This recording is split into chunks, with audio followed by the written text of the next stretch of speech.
So, we don't have too many people here today, possibly because it's nice weather. So maybe people are out playing tennis. Who knows?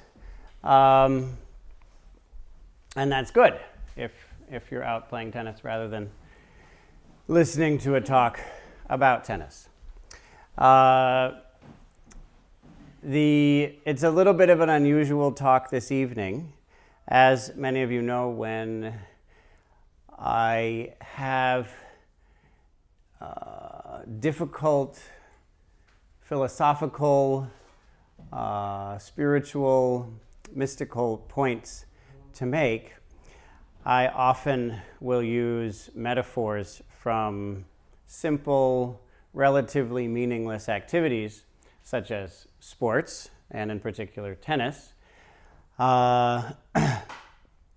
And I thought it would be fun to just make an entire talk about just that. So I will attempt in the next half hour to give you as many pointers about your mindfulness practice as I can while holding myself to tennis metaphors. So the first one is one that probably many of you know about. I'll also introduce you to tennis in this process. So tennis is a game, and it's a sport, and games and sports to me are very interesting. I'm a big fan of games, of sports. And the reason is that a lot of the time we have something important to deal with in our lives. And the very fact that the issue is so weighty and meaningful makes it difficult for us to see it clearly. The problem is that oftentimes when a subject is deep and meaningful, it's very important that we see it clearly. So it's unfortunate that those aren't correlated in an appropriate way. So what I like to do is look at a similar issue in a meaningless context. So as I like to say, sports are just the same as life if you just remove everything meaningful from it. So if you take life and take out everything meaningful, you get sports. And so what are you left with? If you take out everything meaningful, you're left with two things, basically. You're left with winning versus losing. Yes? And you're left with rules. So you have rules and winning and losing. And because you're left with that simple framework, you're able to see life in perhaps sharper relief. So let's say that you're interested in winning in tennis. Well, you have to follow the rules to do that. And one of the important rules is that there are lines which are drawn on the ground. How many of you are familiar with this point in tennis? Just let me know how familiar you are with tennis. Good. So about 90% of you know that there are lines written on the ground in tennis. It's true. You're right. So good job. You draw the lines in a bit of something of a rectangle on a relatively flat surface, and you put a net up, and you have to hit the ball over the net and so it lands between the lines. And the last person to do that wins. Does that make sense? Well, that's how you play tennis. You have two people, sometimes four, and you hit the ball back and forth. It has to go over the net and between the lines. And whoever does that last wins. So the basic goal is to make doing that as easy for you as possible while making it as hard for your opponent as possible. That's the way you play tennis. If you want to win, that is, which is just one way to play tennis. But let's say that you want to win, and so you have winning and losing and rules. Where would the best place be to hit the ball in this big rectangle? And in general, a way to look at it anyway, one way to consider it, is that you want to hit the ball as close to these lines as possible without hitting the ball past the line. Understand? There's a line, you want to hit it as close to the line as you can, but if you hit it beyond the line, then you lose. So you don't want to do that. But you do want to hit the ball as close to the line as you can, as long as you don't go over. Yes? So you want to hit the ball as close to the line as possible without going over. And all of you are probably clear about what this metaphor is in your mindfulness practice, I suppose. It's clear to me. Not as clear to you? Okay, well, maybe you don't play tennis as much as you should. Well, the metaphor goes like this. Let's say that you want to use mindfulness to overcome suffering. Let's just say you do. Maybe you do. It's possible. So how should you do that? That's your kind of winning. What are you beating in mindfulness? Suffering. That's your opponent in mindfulness. Suffering is your opponent. You're trying to win. How can I beat suffering? This is just a metaphor, you understand. Everyone understand that? You don't know what a metaphor is? A metaphor? I didn't go over that, did I? The Buddha would often say that he would use a metaphor because, quote, there may be those wise people here who can understand the meaning through a metaphor. But it's dangerous. Human beings are dangerous around metaphors because we often forget that they're metaphors. And we think that it really is this way. So suffering really is your opponent. You understand? I didn't say that.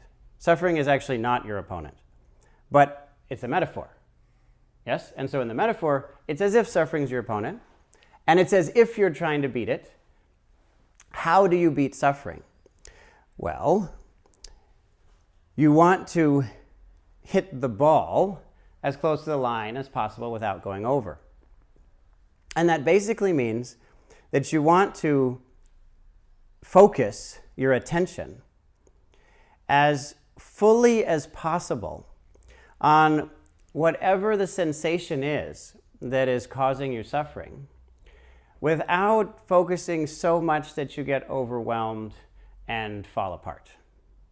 So you want to increase the challenge level to the point that it's your maximum healthy challenge level. Okay? You have an issue, you want to work with it as fully as possible, but no more fully.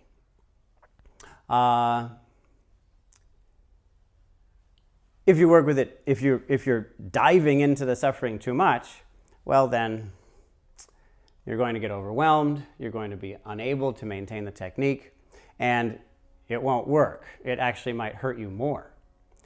But you don't want to cheat yourself out of the potential benefit of increasing the challenge level.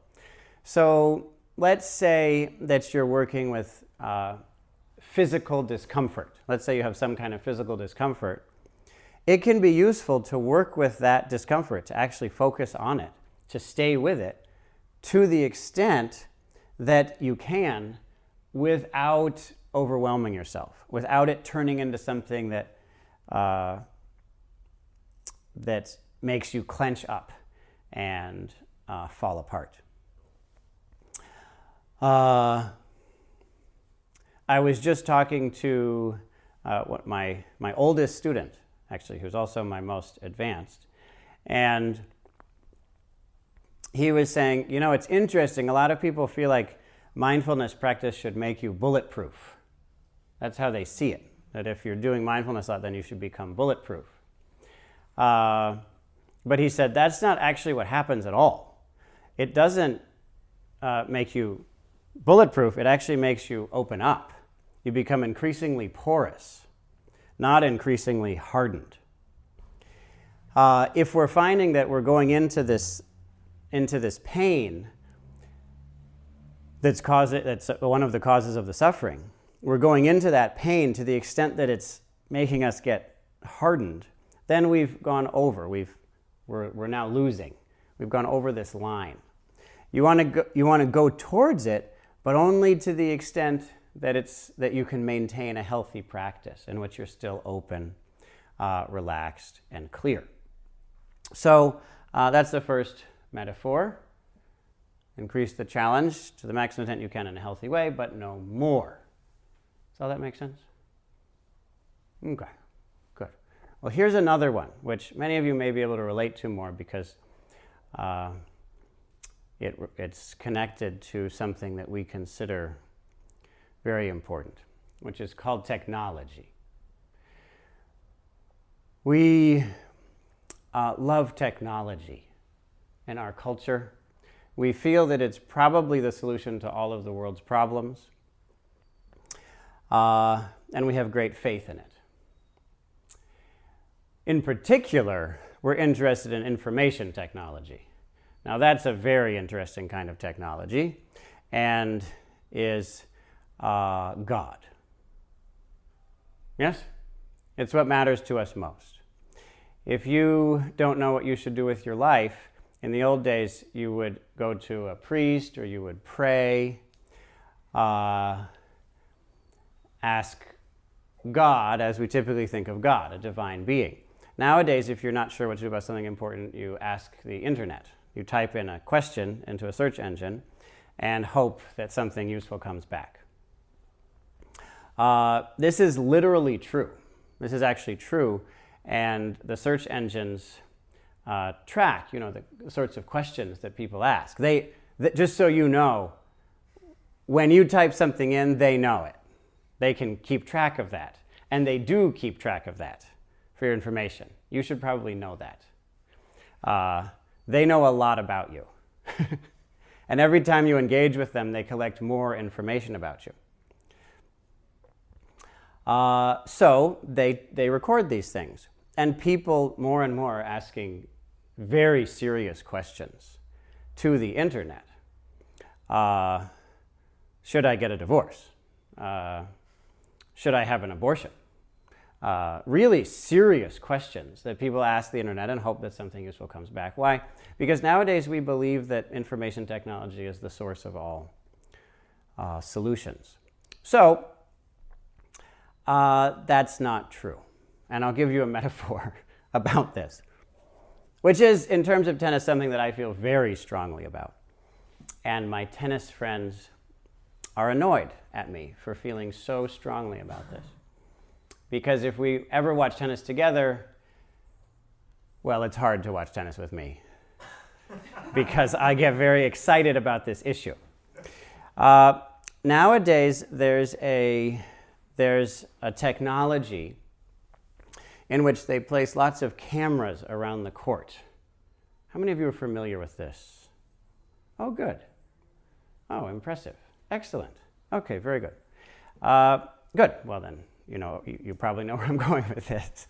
They place lots of cameras around the court. The cameras can track where the ball is, and they can approximate where it lands. Now, as I said before, the last person to hit the ball inside the lines wins. And the cameras can track, to an extent, to a certain degree of accuracy, where the ball lands. And so you can use this system to make what they call line calls. And a call means that you determine if the ball landed inside or outside of the lines. This technology has a number of characteristics, but two are actually most important for you to know about.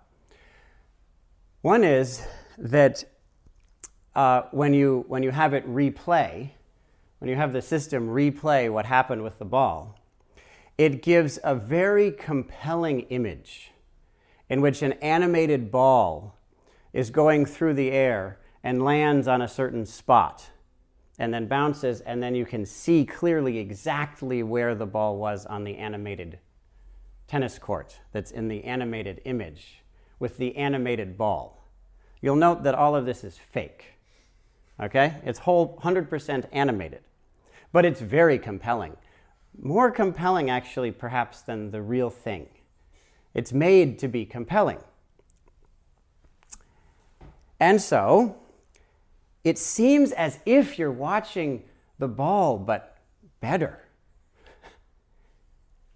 That's the first thing you need to know. The second thing you need to know is that it only approximates where the ball lands. It doesn't get it exactly accurate. Most of the time it gets it to within 3.5 millimeters of the actual location where it landed, according to the company that makes this technology. No one else has independently verified that claim.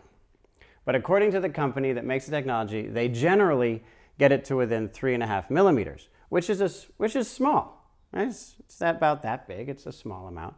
The issue is that most times that there's a question about where the ball landed, you need to know it's within this close to the line. It's about this far away. If it's this far away, nobody needs the technology anyway. But there's a further problem, which is that where the ball landed versus where the system recorded it landed, that the difference is governed by statistics. And there's a normal curve. You know what a normal curve is? A bell curve? So it's a bell curve like this. And that means that there are very few, see it's low here. There are very few times when the system records the ball as landing to within, say, 1 micron of where it actually landed. Very rarely, but it happens. Yes? Just through chance. Often it's in this 2 to 4 millimeter range off. It's mistaken by, quarter of a centimeter, say. But sometimes it's half a centimeter, but that's fewer. Then you keep on going down. Sometimes it's a full centimeter. Sometimes it's 10 centimeters off. Rarely, but it happens. Yes? Now 10 centimeters is far. That's really far. Okay? But the system is off by that much occasionally. And given that the system is making thousands of line calls a day in a given tournament, that does happen. It happens regularly, that it's off by several inches. Okay, good. So now you know those two important things about the system. And now there's one more thing you should know about tennis, which is that on a certain surface, which is called clay, it's sort of like clay, we call it clay. How many of you know about clay courts? Just to get a sense if you're familiar with tennis. Okay, good. On a certain surface called clay, they have a kind of a dust, very fine gravel that's spread over the court. And that means that when the ball lands somewhere, it makes a mark. There's an actual mark made by an actual ball, which is on an actual tennis court. You'll note that none of this is animated. Yes? 100% of it is real, physical, in the actual world. And there's a real mark, I just want to say that word again, on a real court made by a real ball that you can really see. So on a clay court, there's an actual mark on the court. Have I clarified that? Okay. Yes. Very good. Sometimes that mark is very close to the line. And so the chair umpire, one of the main people in the match, who's governing the match, making sure all the rules are followed, has to come and actually look at the actual mark. And on TV nowadays, you see this happen. See them come down, they look at the actual mark, and then they can say whether the person who had to make the call right away, they have to say it within a quarter of a second after the ball lands, they have to say immediately whether they think it's in or out. And if it's not clear, then the chair umpire can come down and look at the mark and determine. And I'd like to just make the point that the chair umpire is looking at an actual mark. That mark is correct.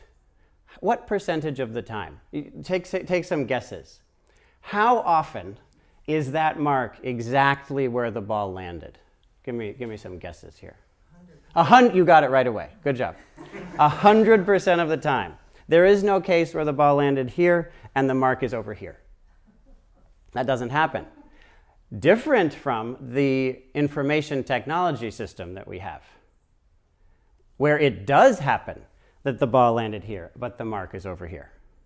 And yet, incredibly, human beings who are absolutely enslaved to our worship of information technology, on television, when we see a lot of people, this is a big issue, you'll see if you watch tennis matches, and especially if you watch replays of them on YouTube with the comment section, you'll see, I was going to put that up actually today, but it was just, I didn't want to use information technology, so I wasn't going to do that, so sorry. But you'll see that when the chair umpire gets down and looks at the mark, sometimes they'll replay this technology system and where it said the mark is. And when that system, which is known, the company that makes the thing acknowledges that it's off, that it's always off by a certain extent, and generally off by a few millimeters, when people see that system says that the ball landed in, but the chair umpire looks at the actual mark and says it's out, people literally are angry at the umpire for making a mistake. They really believe that the umpire made a mistake. They really believe that the physical mark is wrong.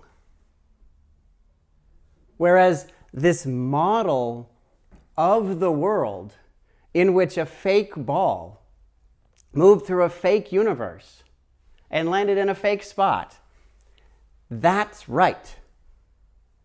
And again, this animation is so compelling, and we're mesmerized by it. So we deeply believe in what we know to be wrong because we feel it's right.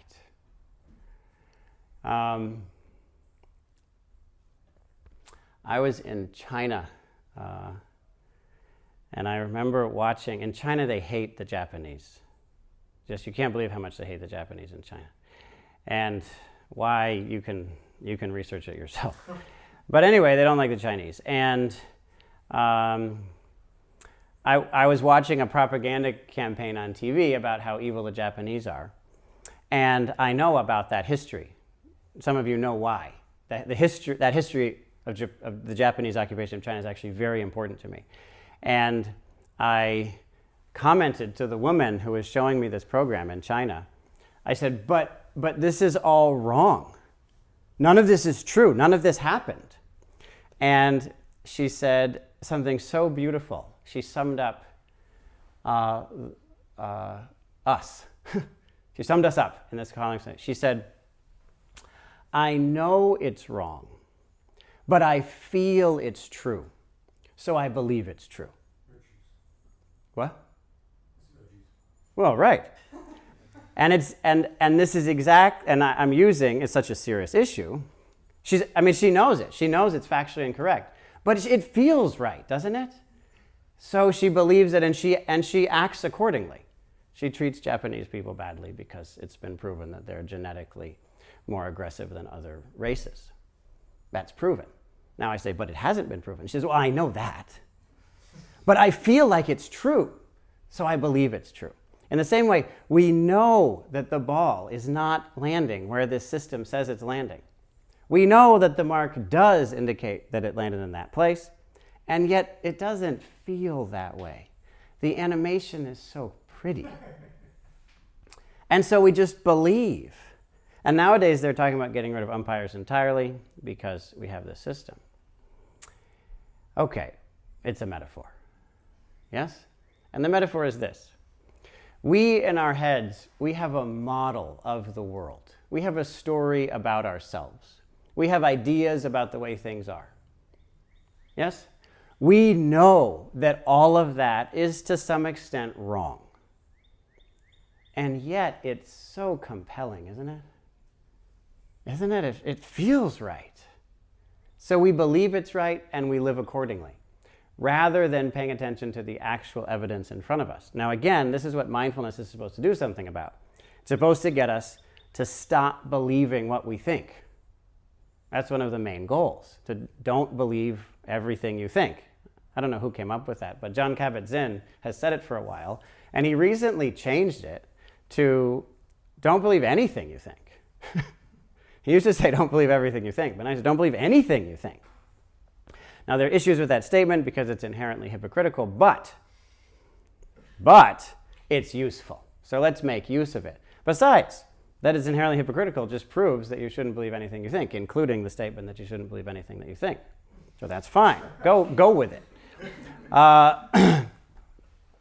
When we find ourselves believing in these models we have of the world, that's the time to start practicing mindfulness in order to wean ourselves from that addiction to our incorrect model of things. Yes. Okay. Last one.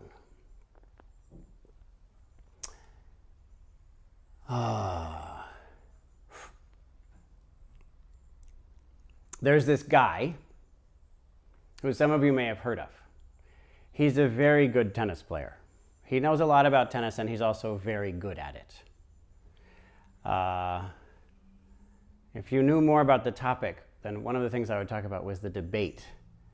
Because again, it gives us so many insights into the human mind. There's a debate now about whether this individual is the greatest tennis player of all time. And that debate is very telling about how the human mind works, the debate itself. Anyway, his name is Roger Federer. A lot of people feel that he's the best player who's ever lived, and he's still playing. He actually just won a tournament today.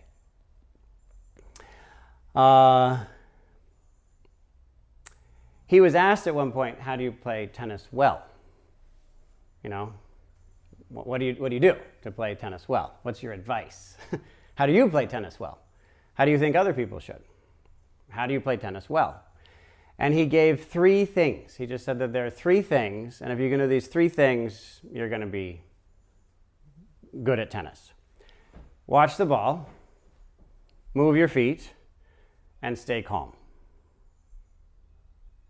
That's what you have to do. Watch the ball, move your feet, stay calm.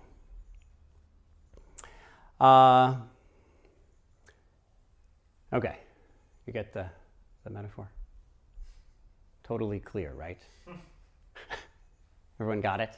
Should I clarify? Okay, little clarification. If you're doing mindfulness practice, you should watch the ball, move your feet, and stay calm. Okay? Now, what does it mean to watch the ball? It means that you have a technique, you have a focus space, stay on it. And I know how compelling it is to not do that. I know. You don't want to do that. Think, well, of course I would stay with the focus space. I would concentrate, but this other important thing is coming up. So when everything in my life has been resolved, then I'll pay attention to the focus space. How does that sound? That seems like the right order, right? First, resolve all problems. Second, cultivate my mind. Right? Eventually, realize, no, the way to solve the problems is to cultivate your mind, to stay focused. And it seems that way in tennis. You're about to hit the ball, but you really want to know where your opponent is. Because where you're going to hit the ball changes depending on where they are. So you look just a bit at them. You just turn, your eyes just move a bit. You want to see where they are. And what happens next? You screw up. You screw up. Well said. It doesn't matter where they are because you're missing your shot anyway. It doesn't make any difference. It's better to hit any shot in than to hit any shot out. So hit it in by watching the ball. 2, move your feet. That means that you have to adjust. It means that you need to shift in order to stay with the ball. So a lot of the time we feel like, okay, I'm having trouble focusing on my breath. What's wrong with the situation? Nothing's wrong with the situation. You just have to find ways of adjusting your technique, adjusting your approach, so that you can stay with your breath, so that you can meet your breath in the same way that you'd meet the ball. A lot of the time we want it to come to us, but it doesn't really work that way. The ball isn't going to come to you in general. You need to go to it. In the same way, your breath, you feel like this should be easy, but is it? Well, not really. You have to find ways of getting to your breath, and then finally stay calm. That means whatever happens, even if you lose track of your breath, even if you freak out because it's overwhelming, you just say, okay, well, right now I'm not attending to my breath, but here's the next opportunity. Here's the next breath. Okay, I'm freaking out. Well, that's how it goes. What's it like to attend to my breath while I'm freaking out? And you keep on staying calm and accepting the situation as it is so that you can return to what's most important, and that is the focus space. But there's actually a bigger lesson here. And the bigger lesson is that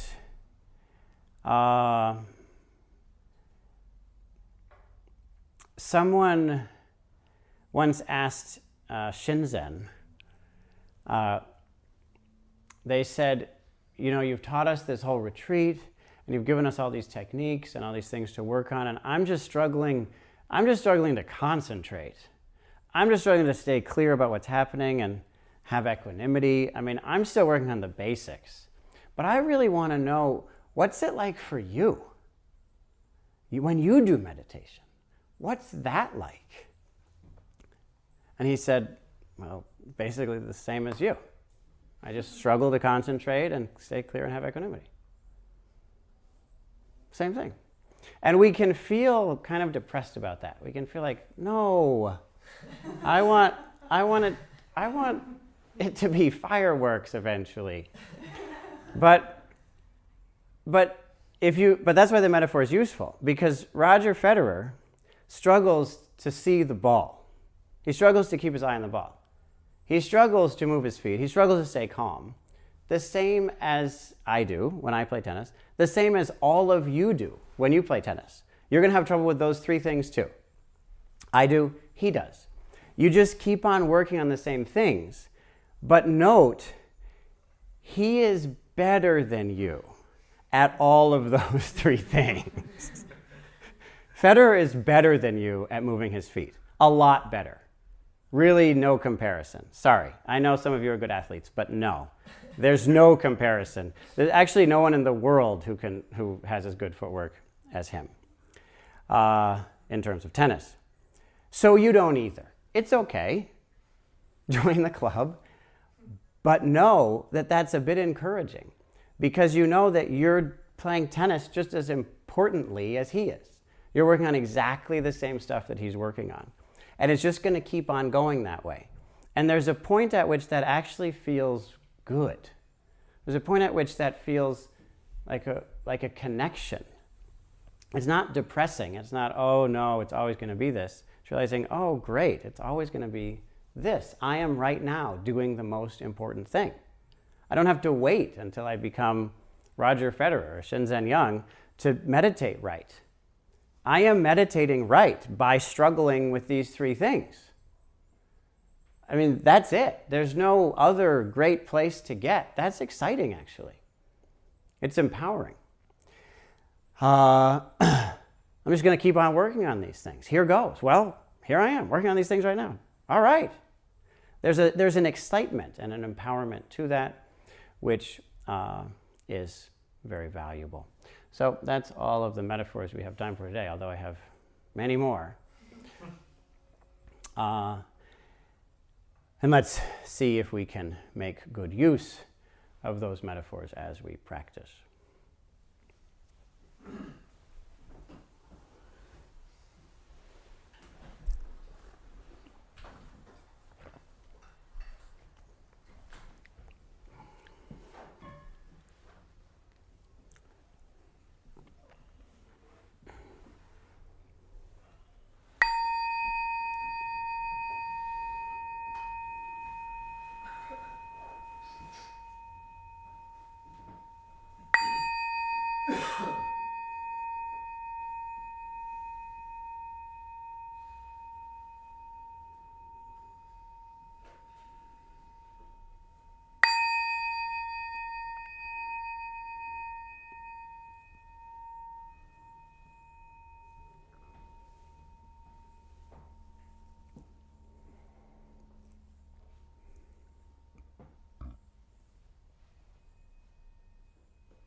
For now, let's use our bodies as our focus space. Right now, we'll use the technique of attending to our bodies.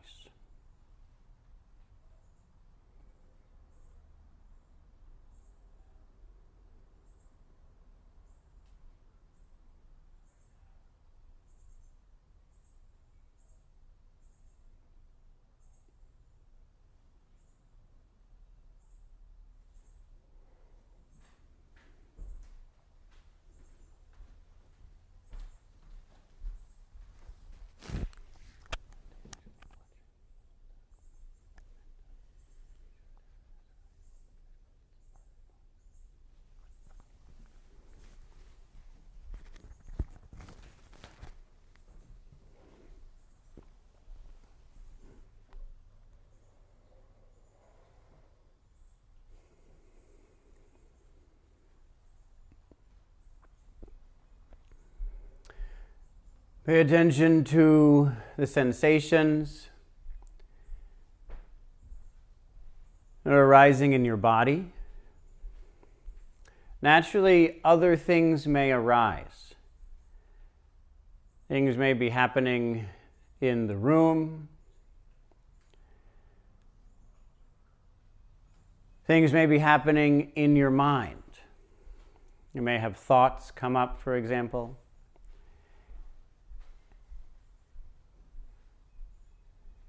If your attention is drawn to other things, then you can always then pay attention to the reaction in your body to those things. You can pay attention to the body reaction. If you have a thought about something, your body might react to that thought, perhaps emotionally. If you hear a sound, someone talking, birds, somebody breathing or moving around, it may draw your attention, but then you can attend to any body reaction you have to that. And if you're not pulled elsewhere, and you are attending to body sensations, simply stay with that. Simply stay with the somatic sensations as they arise.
The challenge in this exercise is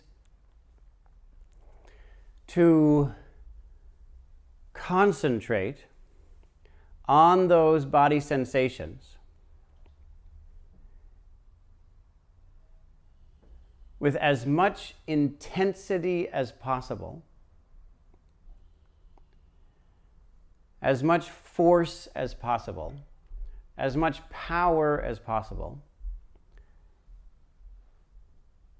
as much unrelenting intensity as you can muster, without tightening up.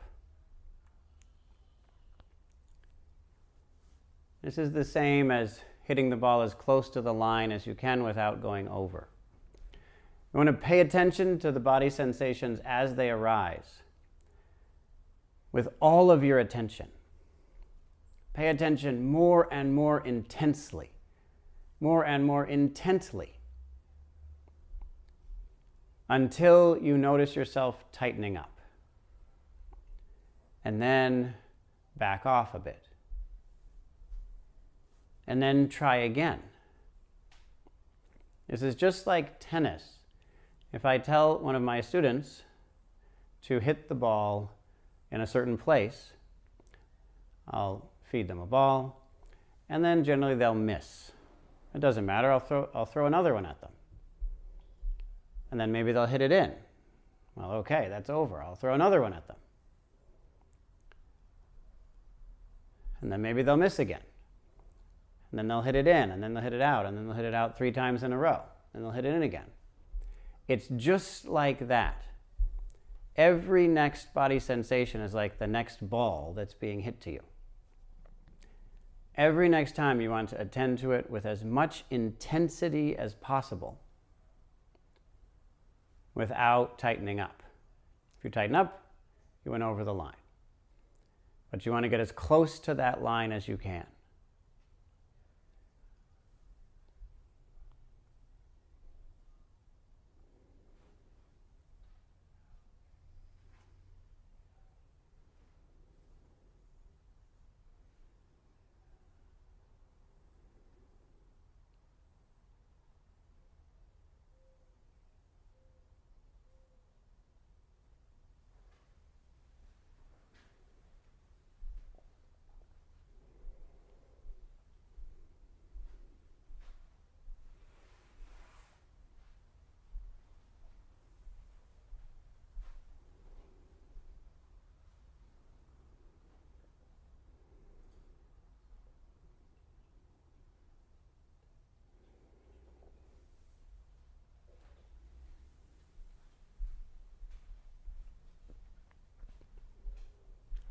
Again, whatever is happening, there are body sensations.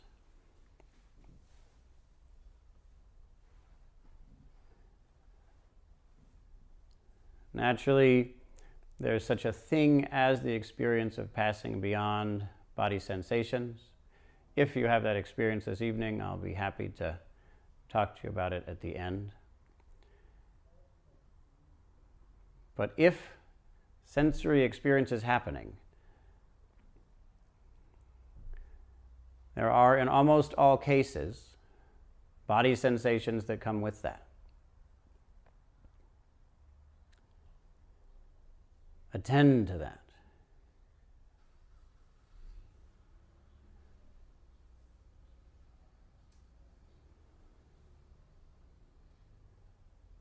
And attend to that with intensity and vigor and ardency and fortitude.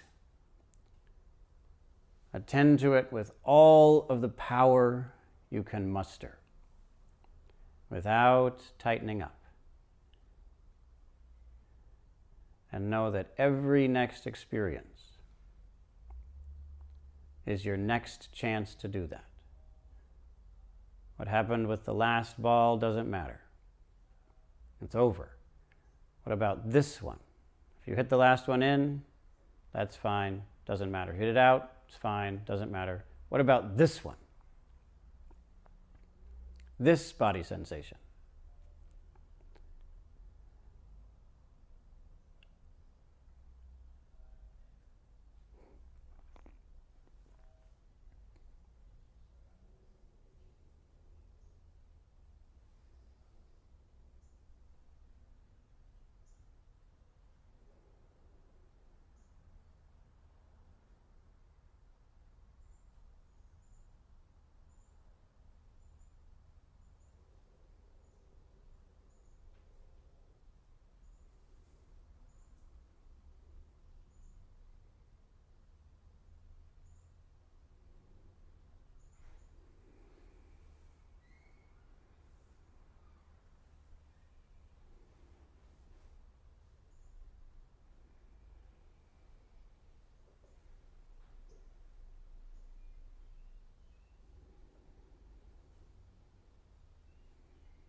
If you're experiencing a pleasant body sensation, how fully can you experience that without grasping onto it? You're experiencing an unpleasant body sensation, how fully can you experience that without pushing it away? Without push or pull, how totally can you experience this sensation? The last one, that ball that you already hit, it's over. The next one, that ball hasn't come yet. You can't hit it yet. This body sensation. How totally can you experience this without tightening up around it?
Right now, we're just working on concentration, clarity, equanimity.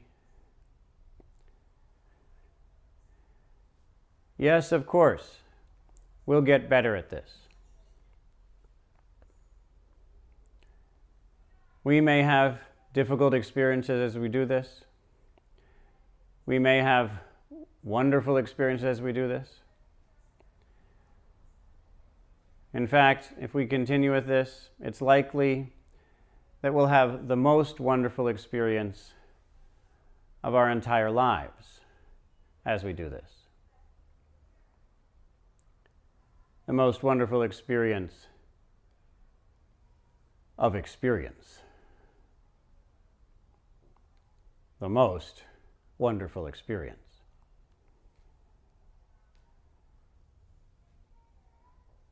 But what we're doing is just what we're doing. We continue to cultivate concentration, clarity, equanimity right now.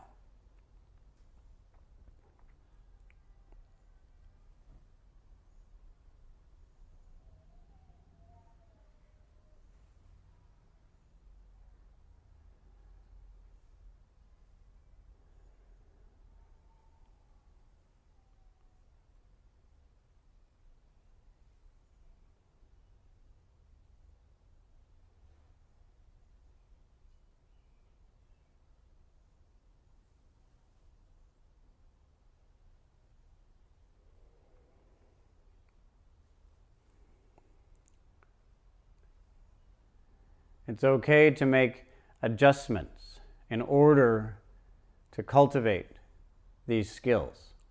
You can shift your body position. You can make adjustments in your technique.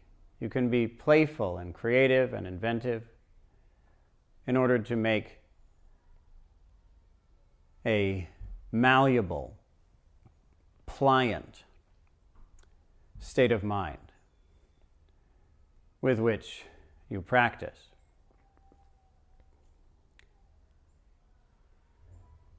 Do all of that in order to stay with this body sensation completely without tightening up.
In a moment, I'll ring the bell, and you'll have the opportunity to move around the room, walk outside, get some water, whatever you'd like, for just a few minutes. As you're doing that, there will still be body sensations. Attend to those body sensations. Continue to cultivate concentration, clarity, equanimity regarding those sensations. And continue to experience them as fully as possible without tightening up. And after a few minutes, I'll ring the bell again, and we'll continue with the practice in stillness.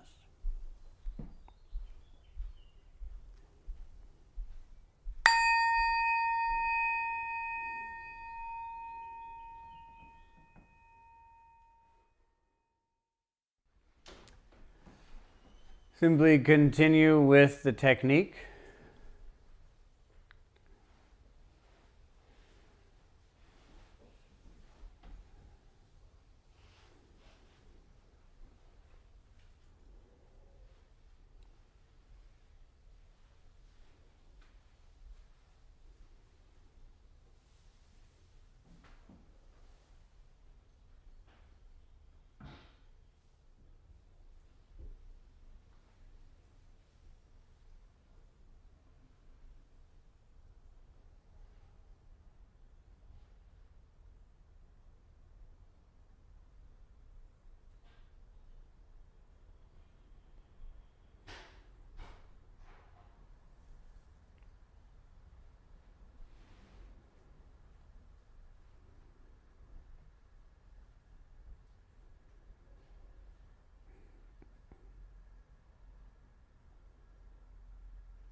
And as you do this, as you attend to your bodily experiences, your somatic sensations,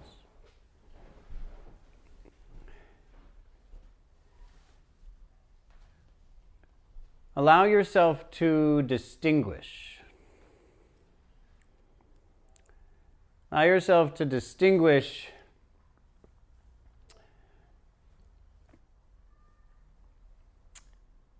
to tell apart, to discriminate the direct experience of a body sensation and the model that we hold in our thoughts about it. We have the experience, and in general, we also tell a story about it. We conceptualize the experience.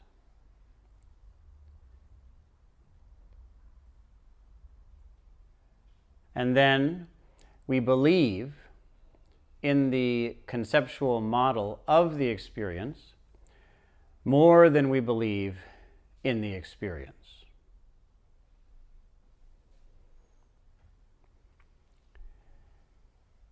So as you experience body sensations, notice when you also tell a story about it, explain it to yourself, analyze it mentally, come to conclusions about it,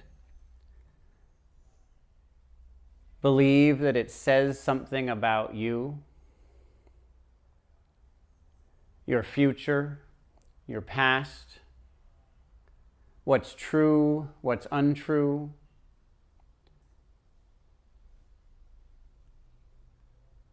Notice the direct experience and the conceptual model of it.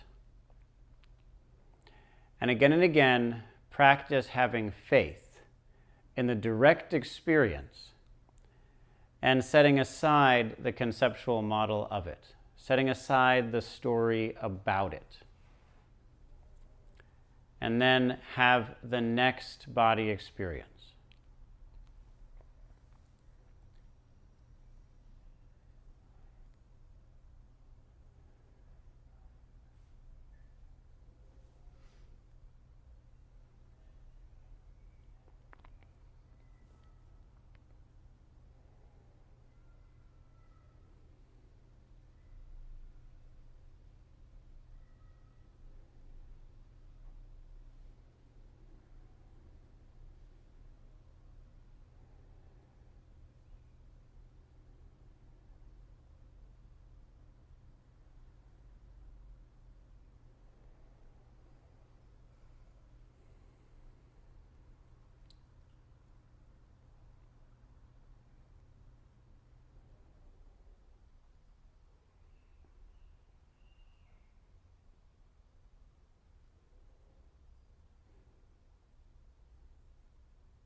As you do this, experience will become more and more plain.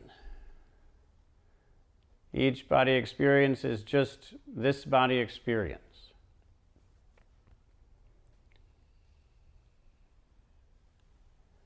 Of course, we may have stories about it, this is good, and this shows that I really know how to meditate. That's fine. That's a conceptual model. And it's right in some ways and it's wrong in some ways. For now, set it aside. Return to this direct experience, right here in your body. You may realize that because I'm having this experience, I'm doing it wrong. I don't know how to meditate. Maybe someday I'll learn how to meditate. Until then, I'll have these problems in my life. Okay, that's fine. That's a conceptual model, which is right in some ways and wrong in some ways. It's not perfectly accurate. And so, set it aside and attend to the direct experience arising in your body right now.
And once again, as much as possible, Set aside any conceptualization. Set aside any faith, belief you have in that conceptualization. And attend to the direct experience in your body. Do this to the maximum extent you can without getting tight about it.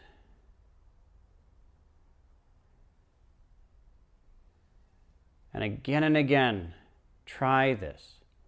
Each next sensation is like the next ball that's being hit to you.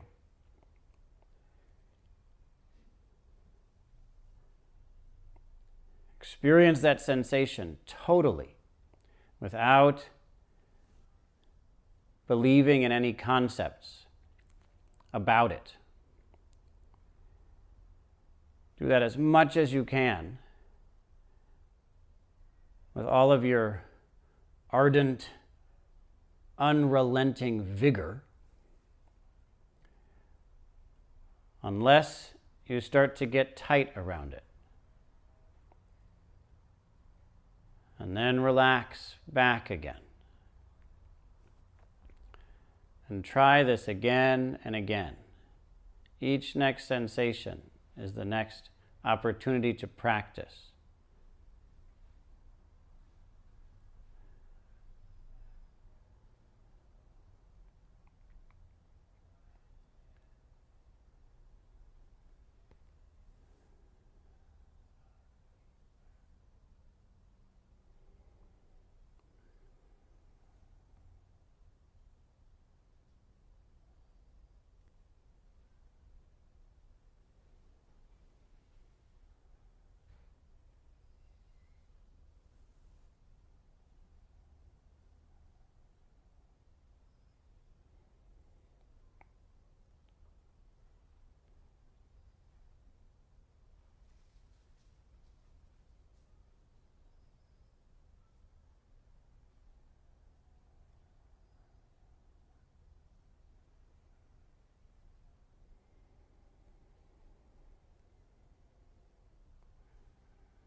So now is the time for questions, comments, considerations. Now is a good time for, you might say, stories and conceptualization, if you'd like. So the time is yours. Feel free to use it as you'd wish.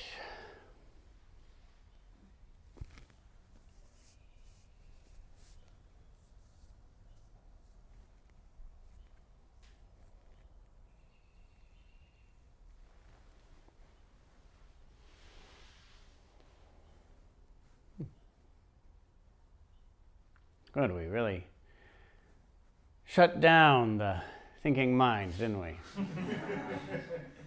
It's good. It's good to know what that's like. I wouldn't say that it's inherently good to not think, but it's good to be able to not think. Sometimes you should think. Thinking can be very useful. But you want to be sure it's right thinking, it's good thinking, it's appropriate thinking. And one way to get better at thinking is to stop thinking. So that's what we practiced. And now you can see for yourself how thinking may or may not arise. Mm-hmm. Well, I very much appreciate the tennis metaphors. I played tennis, and I quit when I was about 30. Mm-hmm. And I always told myself that I quit because I didn't like myself when I played tennis. Oh yes, it's such a common thing. Yeah. So common. Very common event for tennis players. So you can, if any of you want to, you can watch people play tennis. You'll probably see some people not liking themselves while they play. They hit their racket, they yell. There's a lot of yelling at oneself in tennis. A lot of clarifying why one is a failure. Publicly. Yes. Yeah. Which is often quite vague, really, right? The way people attempt to clarify. Yeah. It's vague. It's just Well, you're bad, or I'm bad. I can't do this. How could you do that? How about that one? That's a good one. Well, I didn't like my competitiveness. Yeah, right. You got very competitive? Very. Mm-hmm.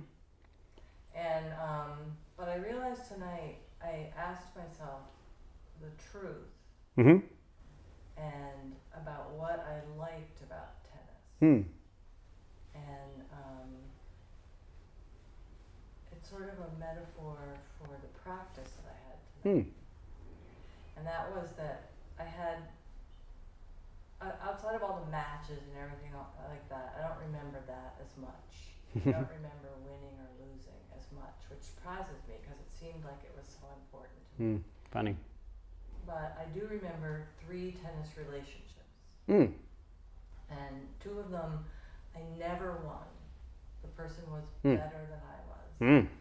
But they pulled the best out of me. And so I played really well, so I enjoyed that. And the other relationship was just the reverse. I was just a little bit better one, so they couldn't beat me. And so I'm getting a lot of clarity about life from looking at the tennis, which I really appreciate because I've been sort of lying to myself for years about it. Yeah. Yeah. Yes. The winning and losing thing is interesting, you know. It's not that I always said that it was that mattered, but it wasn't that mattered. So strange, isn't it? Yeah. It's mysterious. It matters to us so much, doesn't it? It's all that matters. You might destroy tennis relationships in order to serve that belief that matters. People do that, you know. and yet it doesn't. It's very strange, isn't it? And that's also similar to life, you know. We go through our lives thinking that certain things matter, really matter. And then 10 years later, we realize that not only does that not matter, but it didn't even matter then. That's so strange. How could we be wrong about that? But we can be. We can realize that later on. That thing really mattered, but not so much. Strange. Yeah, winning and losing is interesting because, first of all, everyone loses in the end, right? So Federer is number one in the world now, today, or I guess technically tomorrow. But he'll lose in the end. He'll lose to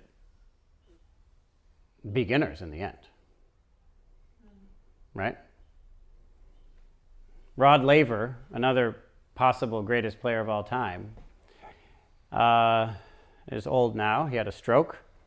And he's very, if you think of winning and losing as the measure of tennis, then he's very bad at tennis. Now, it's strange that the greatest player of all time could be very bad at tennis. Strange, isn't it? But he is. He's very bad. You can watch him on YouTube. His backhand is terrible because he had a stroke, and that side of his body isn't working so well. You know? So strange. His right leg which doesn't function. This is his left leg. Yeah, his left leg isn't working so well. So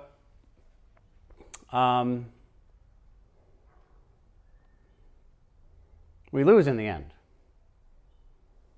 And if you want to shift from tennis based on competitiveness to tennis based on truth, because there's such a thing as tennis that leads to real spiritual insight, then you shift from how can I win for as long as possible? How can I avoid losing for as long as possible? You shift to how can I lose as quickly as possible? The tennis player who is the better tennis player is the one who loses first. If you think about tennis as ultimate truth, then the better tennis player is the one who loses first. And what do you lose to? Self-consciousness. You could say self-consciousness. Yep. I would say the ball. The tennis player who loses to the ball wins tennis. Your job is to lose to the ball as quickly as possible, as consistently as possible, as completely as possible. That's your job in tennis. And it's strange because it even helps you win competitively. The player who loses to the ball more is the one who everyone else perceives as winning the match. And then their name moves along the tournament, and then they're the champion. But in their experience, they lost. They were the one who was more successful at losing. Therefore, it's natural that in a shallow state of mind, it would appear that they won. That just evens things out. That they actually lost. And the people who won, who refused to lose to the ball, they are demonstrated as losing. If you want to win, of course, it's easy. You just choose someone to beat. You know, that's no problem. It's easy to do that. If you look at me, it would be easy for me to win all the time. Does that make sense? I could just choose 4-year-olds to play against, and I would always beat them. So it's easy for me to win if I want to. But it turns out that isn't really what we want. Yes? First of all, we want something more than winning and losing, but we also, even if we're in winning and losing, we'd like to play people who bring out the best in us. Still, we want that. So it's strange how things that appear one way, later on, they appear very differently. And that story we were telling may not have been worth the effort we put into living according to it.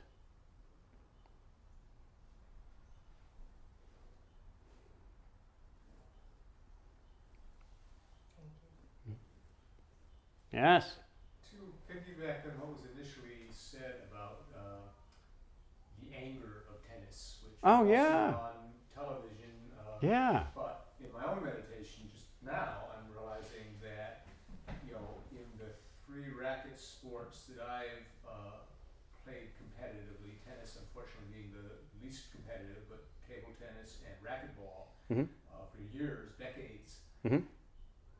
the anger, or the anger at myself when I lose a point or when I don't perform according to my standards, even when I'm playing well, is unlike any other competitive sport I've played. And that, I think that'd be a great future Dharma talk of, Why? anger at yourself Yeah, right. in tennis Right. versus, anger, percolating, for any number of reasons about life or whatever. Yeah, All I can do is make the observation that yeah, it's really almost, interesting. racket sports to bring out my worst. Yeah, right. Worst in terms of anger. In terms of immediate lose the point, show anger, get over it, carry on. Right. Yeah, it's very interesting. It's true. It seems to be unlike other sports. And partially, I think it's different from team sports. I even think, and I think that you also experience it this way, but correct me if I'm wrong, but in my own personal observation of you, I think you experience it differently in doubles than singles. There's more guilt in doubles. Mm-hmm. It's a different kind of experience, which is fascinating. And then in a larger team sport, it's again different. But so you sort of have this one extreme of singles, and then you move slightly on the spectrum with doubles, and then you keep on moving, and in other sorts of team sports, it really feels different. So that's one aspect of what the difference is. But I don't think that fully explains it. I've competitively, at a high enough level to play or to be on a college team, I've done skiing and tennis, and it's very different. Skiing doesn't bring out this rage, this helpless self-hatred in the same way, which is very interesting. And I think that there are a lot of reasons for it. I think there are many reasons, but one is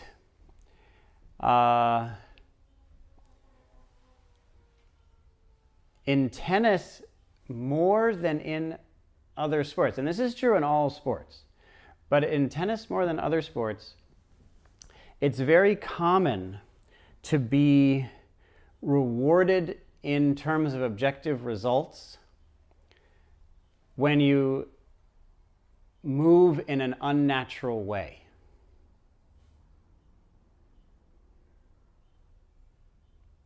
Now, obviously, if you hit a great shot, then that's because you moved in a natural way. Okay, good for you. But what about if you just not on the ball and you can't do that? What if you're not going to hit a great shot? It's very easy then to move in a way that's wrong, that's contrary to nature, in which you're forcing your body to do what it doesn't want to do. And by doing that, you successfully hit the ball in. Now, I think it's just more common, and it happens everywhere, almost everywhere. It happens everywhere. But in the other case, this other sport that I do at a high level, which is skiing, and in particular, a certain kind of skiing, telemark skiing, cross-country skiing, and those sorts, free-heel skiing, in that, it's not like that. The more faith you have, the more likely it is that it's going to go well. Now, at an ultimate level, I think the same is true in tennis. But there's this intermediate level where you're not going to hit a great shot right now. And you know that. You know for whatever reason. And so you acquiesce to the act of self-hatred and force your body, force yourself to do what it knows inherently is wrong. And then you're rewarded for it. It went in, which makes you think you should do it again. And you have this act of self-hatred again and again, which naturally comes out in the verbalization of I hate myself, or whatever it is that we say to mean that. So my sense is that that's what it is that these racket sports give you, are high risk, high reward. Because it's true that with skiing, it's much easier than with tennis to enter blissful states. I don't know of any physical activity that's like freeheel skiing when it comes to entering blissful states. And you hear people talk about this. If you talk to people who ski, you listen to them talk about it, and it's weird. And I say every time I finish, I say, why did that make me so happy? It doesn't make any sense. All I was doing was leaning for an hour, and now I'm yelling in joy. And you come down the mountain, you get to the bottom of the mountain. This happens. I got down the bottom of the mountain. There's a group of people who were finished skiing, and I just screamed. There's like a group like this, and I'm the same distance from them, and I just screamed into the air. And no one even reacted. They just kept on talking, because obviously he's that happy. He just went skiing. We all know that. The only thing you can do after skiing is scream, because you can't hold that much happiness in this little body. You gotta let it out. So it's just a normal experience for skiers. It's why you're willing to risk blowing out a knee. And if I do, I won't regret it. I never have hurt myself skiing, but if I do, okay. That's worth it. It's such an intense rush. And you hear people use words like rush and bliss and heaven and epic. These words are normal in that world. I mean, I was shopping for a new pair of skis, and I told the guy who was selling me skis about a recent run I'd had, about what had just happened. I told him my most recent ski. And he literally, I was telling him what happened, and I found this amazing spot, and it was da-da-da, and it was powder, and da-da-da-da, okay? And he literally leaned against the rack of ski boots and started crying. He had to hold himself up. He was just crying because he knew how good it is. Literally crying. So that happens. It's relatively easy to enter blissful states in skiing. And there are other sports like this. You're not competing. You're not competing point for point. Well, part of it is certainly competition. Part of it is definitely competition. But I've had this kind of rush in a ski race. So you're right. It's definitely part of it. You're correct. But even if you just go out and hit, and you all know it's not competition, it's not as likely you're going to enter those states. However, it's more common, and you'll see this in books that are written like The Inner Game of Tennis and such. It's more common that tennis, I think tennis more than any other sport, results in what I would refer to as a legitimate spiritual experience. A legitimate insight into the nature of yourself, of reality, that changes your life forever. That happened for me, and it's happened for other people I know. So why does it happen so much in tennis? And I think that the reason is that if you're talking about this upper level, when you're playing, of course there's this other thing, but you know what I'm talking about. There's the great shot, which is totally free and unmistaken, and it's really unmistaken. And then there's the level just below that. This is not, by the way, a tennis backhand. That is not how you hit a backhand in tennis. It is how you hit a backhand in table tennis, just so you all know that we're having a different, we've changed subjects. Scott and I have played ping pong together, so that's what's happening. So there's the perfectly free experience, and then just below that, there's hell. And then below that, there's just, hitting around and seeing what happens. And that clear demarcation, I think, is what causes both the intense frustration, because you're so close to it, but you also know that if you give in, you have to hit it. If you get it, that's great. But if you miss it, if you're close but not there, it's a mess. And great players, Sampras, Federer, you watch them, they will rather miss by a lot than lose that freedom. But we choose the tightness, because it's true, we get rewarded for it. And that choice is both the hell. I will choose to damage myself. I will choose to go against what I know is correct. And we're confirming that shot after shot. But we have then clarified the very act of hindering our nature, of what that is. And so when we can cut through it, we can cleanly cut right through it. We haven't been guided to it by the powder, right? You haven't just been dropped into heaven. You have found your way to, in a very tiny, little, small kind of, sort of ish way, to, not really, but sort of, you found your way to nirvana. Not really, but sort of. It's not really an analogy either. It's, you're having a real spiritual experience. I'm not going to say that that's nirvana, but it's not. It has the quality of nirvana versus the quality of heaven. Yes, the quality of skiing is the quality of heaven, of bliss, but the quality of nirvana is the quality of insight.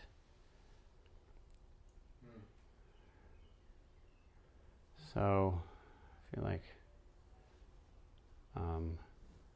we only have 5 minutes. We have 2 more questions. You're first. Okay, so I'm sort of these answers to these questions are sort of helping clarify to me why great. This tennis and sports sort of analogy works. Which I don't know if I quite took that at first when I heard it, although it's very entertaining, the story. And so I appreciate that. But I sort of I find that I feel like this tennis thing is a very good analogy for me in terms of how I'm sort of approaching being a student right now. Yeah. And one of the things that occurs to me about the frustration and the competitive sort of dimension of this is like I feel like I am in certain levels in a certain kind of competition or Cold War with some of the people that I work with. And in that sort of structure, I realize that I've been sort of thinking, well, what's winning here in a sense, or what isn't winning? I mean, what is it that I'm wanting out of this situation, especially if it's not going to be like exactly one particular outcome, but like if someone really frustrates me, do I want to just not see them again? Mm-hmm. Do I want to, in a certain sense, have some level of defeating a person? Mm-hmm. Do I want to, or given that I don't know what the choices are, so I think it's sort of this sort of sense of map. It's like even when you talk about the meditation and training the attention and stuff, half of me goes, well, it's like, okay, well, maybe this will achieve what you're saying, and maybe it won't, right? So it's always the uncertainty, and then projecting that uncertainty out into my relationship with others. Yeah, brilliant. So just sort of my thought on it. That's very well put. Very insightful. I appreciate the clarity with which you see that. I'd like to respond, if it's okay. I didn't hear you ask a question, but I'd like to respond with a tennis metaphor. And it's very simple, but perhaps this will be helpful to you. In terms of tennis, really, competitive tennis is a certain kind of tennis, but in terms of real tennis, what I call true tennis, there is a way to measure how good you are at tennis. There is one correct measure of how good you are at tennis, and that is, if you're enjoying it, you're good at tennis.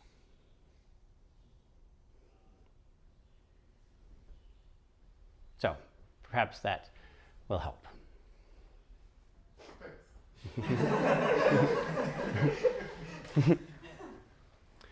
We still have 1 minute. Is that at all? Totally sufficient. Oh, good. It seems that tennis is much more useful in developing metaphors to what we are trying to do here than skiing. Because with skiing, it's so easy. It's so easy to just move into that enjoyment. And what we come together in community to do here, I don't find easy. I find it extremely difficult. So it seems that tennis is going to be much more fruitful in offering metaphors. Yes. Well said.